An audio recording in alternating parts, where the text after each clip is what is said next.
Nah, ini untuk teman-teman semuanya ya yang mengalami telat bayar atau tidak mampu bayar di pinjol. Ini Anda tolong tanamkan baik-baik dalam diri Anda. Karena saya perhatikan teman-teman semuanya ya, Anda memang sedang diincar oleh mereka-mereka yang mempunyai kepentingan lain gitu loh. Salah satunya mungkin mereka yang selalu menawarkan jasa penghapusan data pakai IT, polisi.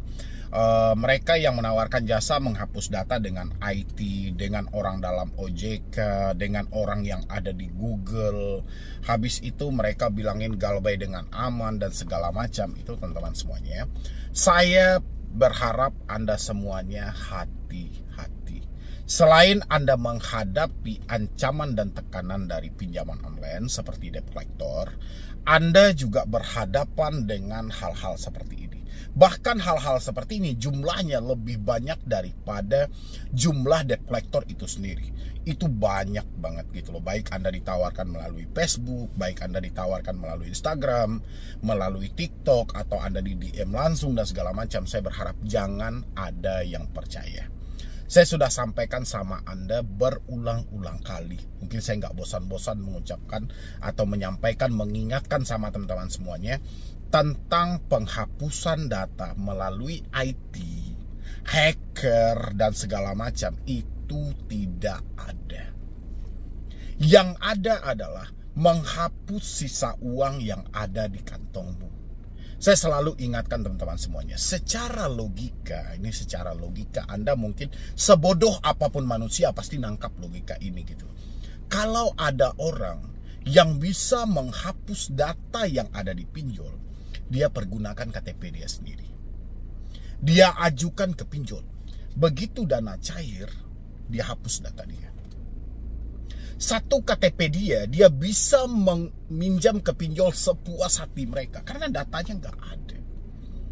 Ya, tapi karena barang ini nggak ada, ini lebih ke unsur penipuan aja, memanfaatkan kepanikan, kesetresan Anda ya, seperti itu. Itu sudah berapa banyak orang di luar sana yang dirugikan. Bayar 300.000, bayar 700.000, bayar 1 juta. Itu nggak ada teman-teman semuanya. Mereka itu bermunculan memanfaatkan kepanikan Anda. Selagi Anda bertanya tentang ada DC atau tidak, mereka akan besar-besarkan hal itu. Mungkin Anda sudah pernah menonton live mungkin di media sosial lainnya. Misalnya Anda lihat orang sedang live, dia kedoi dengan edukasi tapi meminta Anda untuk menghubungi nomor admin mereka atau nomor yang ada di bio dengan dalih akan menyelesaikan hutang-hutang Anda, membantu menyelesaikan, menghapuskan, menegosiasi dan segala macam. Ujung-ujungnya uang. Pasti Anda akan dibebankan dengan biaya jasa. Itu yang mereka manfaatkan. Ya, kalau ini benaran ada, nggak ada masalah. Yang pastinya ini nggak ada sama sekali. Ya, mereka hanya memanfaatkan kepanikan Anda. Yang ada adalah mereka memanfaatkan data Anda untuk meminjam ke tempat lain dengan dalih tidak mau bayar. Sama ibarat yang diviralkan 1 bulan yang lalu, yang mana Afi sangat terganggu banget dengan adanya komunitas Galbay. Ajakan Galbay, gerakan Galbay, atau ajakan melunasi hutang dengan berhutang dan segala macam. Ini banyak. Jadi teman-teman semuanya, please jangan Anda menjadi korban yang berikutnya. Banyak hal yang ditawarkan. Menawarkan negosiasi, menawarkan backup data, menawarkan hapus data, penawaran pendampingan dengan jasa hukum dan segala macam. Banyak lagi yang ditawarkan. Cuman teman-teman semuanya, berdiri luruslah pada fakta yang terjadi. Masuk lagi ke jalurnya. Jangan melenceng gitu. Jalurnya hari ini, kenapa Anda tidak melakukan pembayaran hutang-hutang Anda? Kendalanya uang tidak ada, duit Anda tidak ada, keadaan tidak memungkinkan lagi. Habis itu, kalau Anda sudah sadar diri dengan duit yang tidak ada, kenapa Anda malah menghamburkan uang dengan jasa-jasa yang ada? Itu aja Anda pertimbangkan, pasti Anda tidak akan tertipu dengan hal itu. Ketika ada yang menawarkan, pakai ini jasa kami, bayar 200.000, 300.000. Saya ini tidak mampu bayar karena uang saya nggak ada. Ngapain lagi saya hambur-hamburkan uang dengan hal seperti ini? Ini tahu teman-teman penyebabnya apa? Anda sendiri yang menciptakan. Anda yang menyodorkan diri. Anda yang kepanikan. Kepanikan Anda jadi cuan bagi mereka. Mereka akan memanfaatkan itu. Mungkin teman-teman pernah nggak bertanya? Contoh Anda tanya, kira-kira di daerah sini ada DC nggak? Kalau ada, dia datang telat berapa lama? Sebenarnya Pertanyaan ini pertanyaan jebakan kalau mereka yang mengerti. Ini jebakan. Soal DC berapa lamanya untuk datang, itu nggak ada orang yang tahu. Kalau ada orang yang tahu DC datang, oh tanggal sekian, pantas untuk Anda pertanyakan. Ada apa? Kenapa Anda begitu tahu? Kalau hanya gambarannya dari pengalaman orang lain, tidak bisa pasti. Ya, makanya paling sering jawaban mereka adalah random. Antara iya dan tidak, antara lewat 1 bulan dan sekian. Itu jawaban yang mengambang. Jawaban yang tidak jelas. Karena tujuan mereka asal jawab aja. Yang penting Anda menghubungi nomor yang ada di bio. Begitu Anda sudah masuk, entah itu biaya grup, entah itu biaya untuk jasa, entah itu biaya untuk macam-macam. Ya, Anda akan dikendalikan. Nanti kalau duit Anda sudah sampai sama mereka, Anda akan diblok. Pikirkan itu teman-teman semuanya gitu loh. Saya memang nggak ada hubungan dengan hal-hal seperti itu gitu. Terserah lah, itu kan soal Anda gitu. Cuman saya miris aja, ini hutang tidak mampu bayar, tapi sok-sokan pakai jasa ini. Kalau jasanya benar nggak apa-apa, ini jasanya nggak ada yang benar. Ya, yang jelas teman-teman semuanya, kesadaran itu penting. Sekarang kenali aja penyebab Anda tidak mampu bayar ini apa. Uang, ya sudah, uang yang tidak ada ini aja menjadi ada. Penyebab Anda ketakutan didatangi DC apa? Ketidakjujuran. Ya sudah, yang tidak jujur ini menjadi jujur. Dengan begitu Anda akan terhindar dengan celah-celah penipuan yang diciptakan di luar sana. Banyak banget. Apalagi Anda sebut ya. Contoh Anda masuk ke TikTok saya aja. Itu setiap kali Anda komentar di video-video singkat saya itu pasti ada aja yang menawarkan. Kemarin saya juga galbay 47 juta, 37 juta, tapi sekarang sudah aman karena dibantuin. Atau misalnya mereka tawaran, kemarin saya juga galbay 30 juta. Asalkan tahu caranya aman kok. Itu sebenarnya kata-kata jebakan. Ya, jebakan untuk melakukan tipu daya muslihat dia untuk Anda. Nanti kan Anda akan bertanya tuh, bantu dong tunjukin caranya, sudah DM saya aja. Nanti saya tunjukin caranya. Nanti ketika kamu mend-DM, kamu akan dibebankan dengan biaya. Kamu akan diminta, duitmu akan diminta, diporotin bahkan. Ya, itu hati-hati teman-teman semuanya. Itu sudah banyak yang kena, yang ngadu sama saya, yang ngelapor sama saya. Ya saya bisa apa?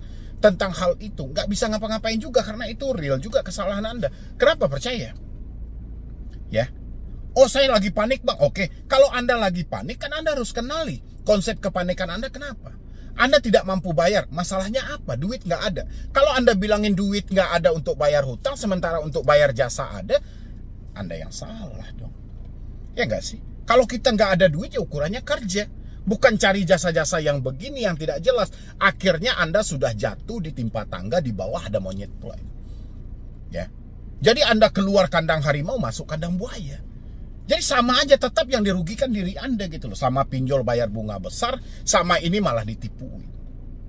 Ya, sadar ya buat teman-teman semuanya. Jadi kalau ada yang nawarin hapus data dengan IT, hapus data dengan orang dalam OJK, hapus data dengan ini, yang dalihnya konsepnya akan hilang, menghilang dari pinjol, auto lunas tanpa bayar, dan segala macam gimmick yang mereka ciptakan, jangan percaya. Selagi mereka sudah minta-minta jasa per aplikasi dan segala macam, jangan pernah percaya. Itu cuman yang saya pesankan buat teman-teman semuanya. Karena saya perhatikan banyak banget yang mampu ditipuin dengan hal-hal seperti ini. Anda langsung aja percaya tanpa mencari tahu dulu lebih detail, lebih jelas. Nanti masuk-masuk ke saya, bang, saya sudah ditipu bang, kena 700.000, kena 800.000. Seandainya di awal duit Anda ada sebanyak itu, kenapa nggak cicil aja hutang Anda? Kenapa nggak negosiasi aja sama pinjol? Kan lebih jelas. Ya nggak sih? Dan itu logikanya teman-teman semuanya. Jadi hapus-hapus data itu nggak ada. Yang nawar-nawarkan dengan jasa IT, dengan jasa orang dalam, dengan jasa OJK dan segala macam, tidak usah percaya. Itu hanya menipu Anda, mempengaruhi pemikiran Anda supaya Anda mau mengasih duit Anda. Itu cuma ladang-ladang usaha bagi mereka untuk melakukan penipuan. Semakin Anda panik, semakin cuan mereka. Pikirkan itu ya teman-teman semuanya. Saya sudah sajikan semua video untuk mengedukasi Anda. Intinya galbay pinjol tidak ada yang perlu Anda takuti. Jadi Anda gak penting dengan jasa-jasa seperti ini. Ya, jasa itu tidak ada berpengaruh sama sekali. Jasa-jasa itu tidak ada yang benar satupun. Ya, yang jelas semua jasa itu dibaliknya UUD, ujung-ujung duit. Oke? Mungkin dari saya cuma itu aja buat teman-teman semuanya. Sebelum Anda beranjak, lanjutkan menonton video ini. permintaan data yang diminta oleh OJK, yang mana pinjol atau pindar harus menjadi pelapor slik, ini bom waktu yang mana pinjol akan semakin dipersempit ruang geraknya. Ini buat teman-temanku semuanya, terutama yang telat pinjol masih maksimal di 3 aplikasi pinjol. Ya, karena sesuai dengan COJK nomor 19 tahun 2023, satu orang cuman boleh meminjam 3 aplikasi pinjol. Jadi, ya, kalau ada teman-teman semuanya yang masih mencairkan pinjol lebih dari 3 aplikasi, ini real kesalahan dari si pinjol tersebut. Pinjol tidak mematuhi aturan OJK. COJK ini dikeluarkan di akhir tahun 2023. Dan ini harus dipraktekkan di awal 2024. Ya. Habis itu lagi, OJK juga menerangkan di 2019 lalu berbarengan dengan peresmian Asosiasi Fintech Pendanaan Bersama Indonesia, ada namanya Fintech Data Center dan Pusat Data Fintech Lending. Dan POJK nomor 11 tahun 2024 mengantarkan pinjol yang lebih dipersempit lagi, yang mana pinjol harus menjadi pelapor slik.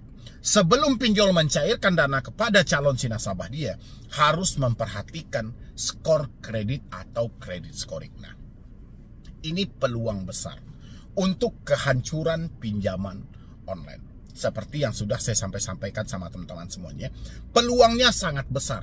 Akan banyak nantinya pinjol-pinjol legal yang akan membalikkan izinnya kepada OJK karena ketidaksanggupan mereka. Ketidaksanggupan mereka untuk menjalankan semua aturan yang ditetapkan oleh otoritas jasa keuangan. Kita sama tahu, pinjol kalau terlalu teliti dalam mencari si nasabah, pinjol tidak mendapatkan nasabah.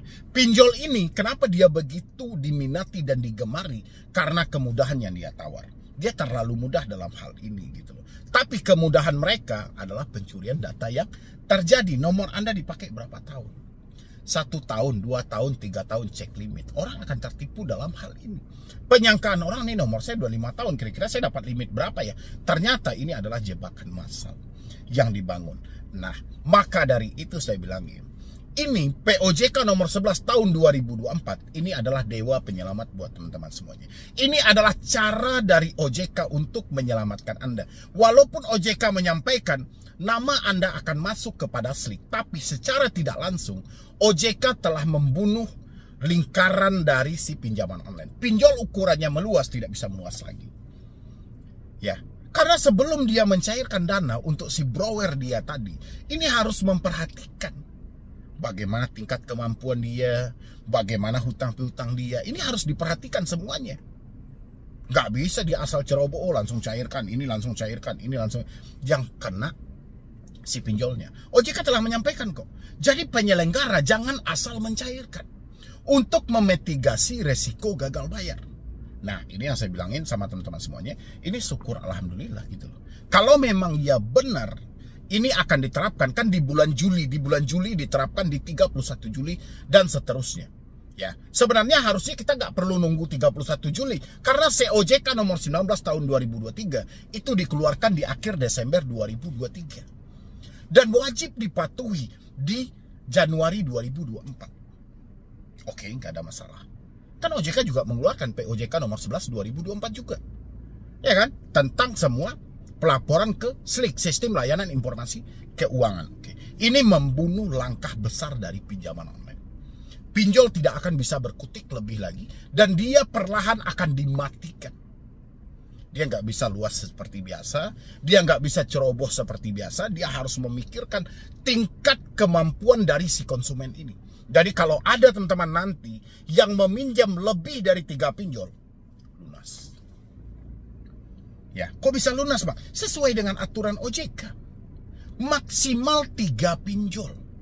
Kenapa Anda bisa dapat 4? Kenapa Anda bisa dapat 5? Kenapa Anda bisa dapat 6? Berarti kesalahan mutlak 100% ada pada pinjaman online. Kalau dibilangin kenapa minjam? Kenapa mau? Ya kan? Kan sudah ada aturan OJK. Maksimal 3. Kalau dia sudah meminjam, pikirkan.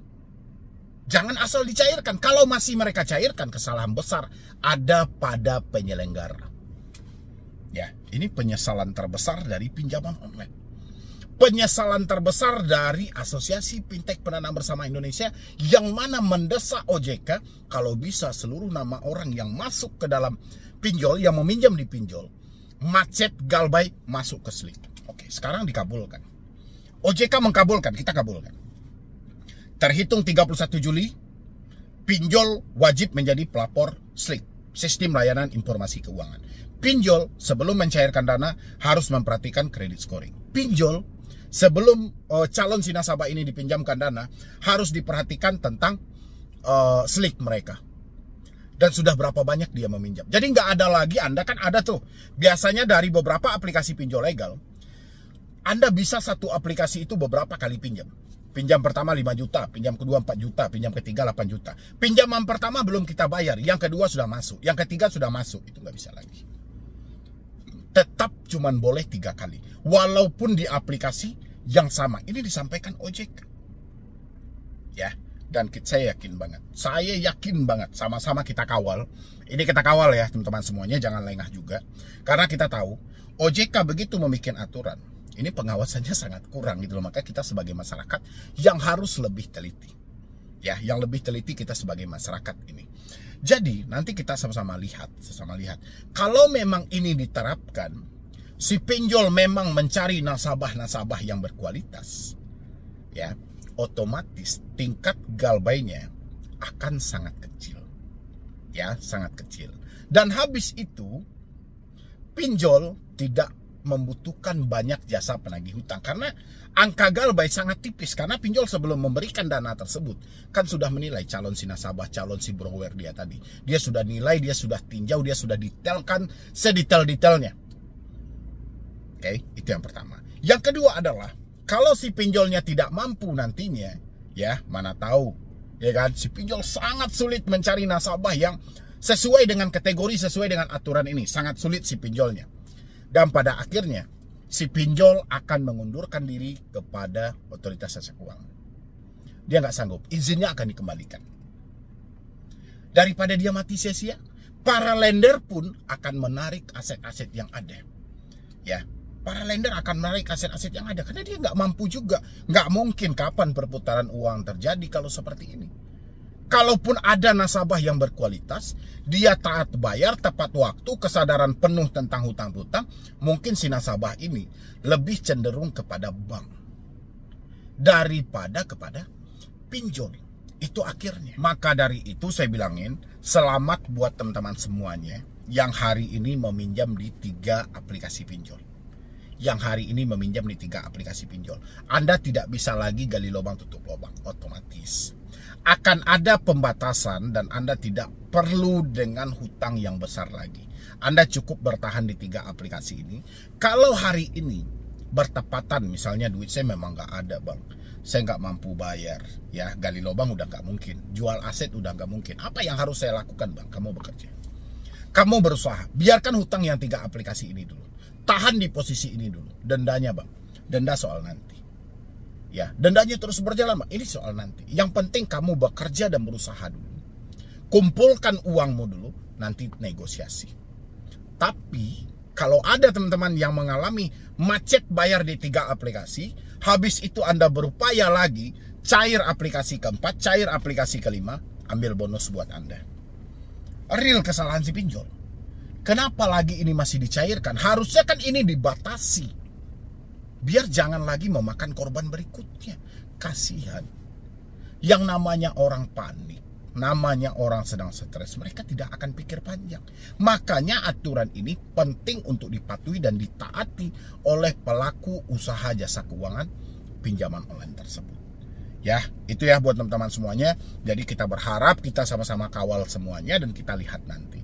Debt collector akan berkurang, akan banyak pinjol yang mengundurkan diri kalau aturan ini benar-benar ditaati. Tapi kalau aturan ini tidak ditaati, ya sudah, Anda tinggal hafal juga, Anda tinggal catat juga apa fungsi POJK nomor 11 ini, apa sebenarnya pengaruhnya. Ya sudah, banyak manfaat buat diri Anda sebenarnya gitu. Ya nggak sih? Kalau mereka tidak patuh akan hal ini, Anda sudah minjam 3 aplikasi tapi tetap dicairkan juga, ya tampung aja semuanya gitu. Salah mereka kan. Katanya sudah ada credit scoring, katanya sudah ada slik. Kenapa tidak lihat credit scoring? Kenapa tidak lihat slik? Ya kan, kenapa masih dicairkan? Ya salah si pinjolnya nantinya. Tapi kita berharap pengawalan yang dilakukan OJK atau pengawasan yang dilakukan OJK benar-benar dalam hal ini, supaya terciptanya pinjaman online yang benar-benar berkualitas dan dirasakan bermanfaat oleh masyarakat. Benar atau tidak teman-teman semuanya? Kalau benar, ketik setuju di dalam kolom komentar. Dan jangan lupa juga untuk disupport channel ini. Mudah-mudahan channel ini makin berkembang dan saya makin semangat memberikan motivasi dan edukasi. Jadi sekian dulu dari saya, Medi Browning. Wassalam.